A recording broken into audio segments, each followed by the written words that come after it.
May modo sa mga sangkot sa flood control scam para itago ang perang nakulimbat. Dinadaan daw yan sa cryptocurrency. Mabawi pa kaya yan? Live mula sa TV5 Media Center, nangungun sa balita si News 5 anchor Edling Gaubok. Sa lahat, ano ba ang sistema ng ganitong klase ng money laundering? Well, Jiggy, unang-una, pasensya ka na. Medyo magulo rito dahil dito sa TV5 Newsroom may konting Christmas party. December na nga naman.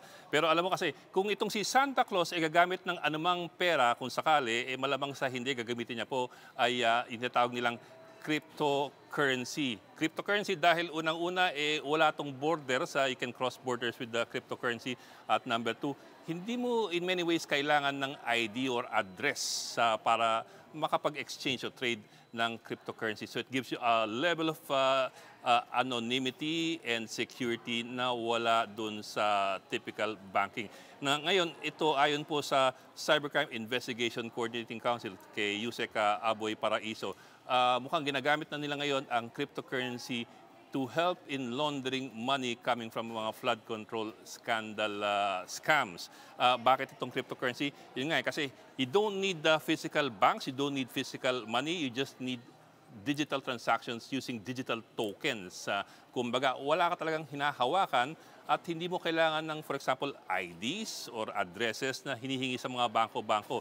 So that way nasa sidestep nila yung paper trail in many ways. Also, ang sabi ni Paraiso kasi, maraming mga bansa, kagaya ng Pilipinas, wala pang pirming regulasyon for cryptocurrency trading and exchanges. So with that absence, mahirap habulin itong mga to. Paano mo nga hahabulin kung in effect legally hindi pa siya recognized at hindi pa siya mare-regulate. So doon pa lang may problema na yung paghahabol sa mga cryptocurrency at yan ang minamaximize ngayon nitong mga gumagamit ng cryptocurrency to squirrel away the money from the flood control scandal. Merong interview tayo kay Aboy Paraiso kanina. Ito po, pakinggan ninyo. The most popular right now is yung mga USDTs because kailangan lang nyo yung mga cold wallets na tinatawag. We have cryptocurrencies, the usual, yung mga Binance, so yung other exchanges po na yan. May cold wallet ka, papasok mo na sa laptop, transfer na, tapos you don't even see any records of the transactions except for the cold wallets. So with other cryptocurrencies yan, mahuhuli natin yan, or at least we'll have a record of them because may mga systems tayo, may mga technology tayo that can track down yung mga cryptocurrency exchanges. At Bok, gaano kalaking pera ang dinaan daw sa cryptocurrency at paano matutukoy kung may kinalaman ito sa flood control scam? Well, Jiggy, yan nga ang problema ngayon Gano'ng kalaking perang idinana sa cryptocurrency? I don't think at this point, I don't think anybody knows. They only suspect, but I don't think anybody has a firm figure kung magkano na. Just to establish kung paano nalaman na ginagamit ang cryptocurrency, ito po nangyari.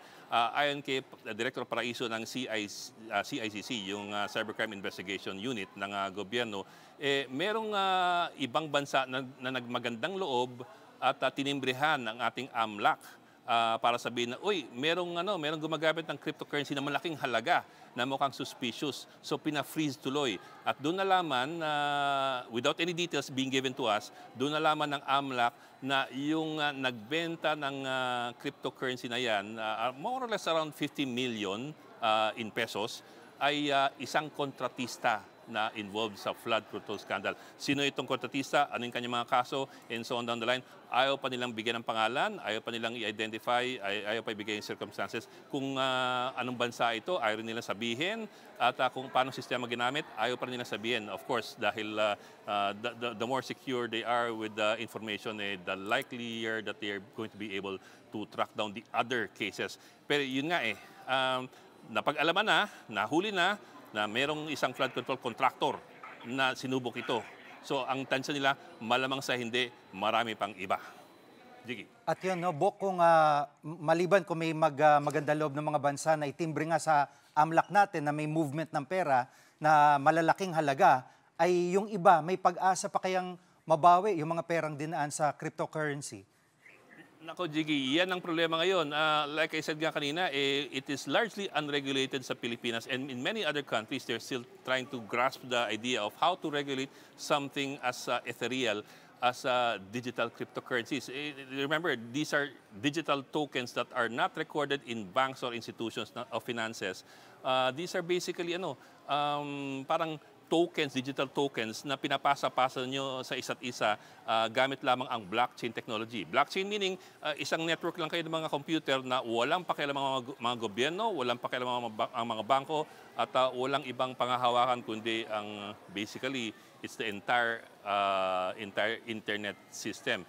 So given that, mahirap talaga i-trace. Ang sabi sa ating kanina ni Aboy Paraiso ng CICC, umaasa ang DFA at ang DOJ na sana magamit natin yung ating existing mutual legal assistance treaties with other countries para tumulong sila na tumimbre sa atin, kagaya ng nangyari na doon sa example na bigay ko kanina, tumimbre sila sa atin kung merong biglaang paglipad ng pera gamit ng mga cryptocurrencies. Pero yun nga madalas sa hindi, tansyahan yan, at madalas sa hindi, that's a matter of luck.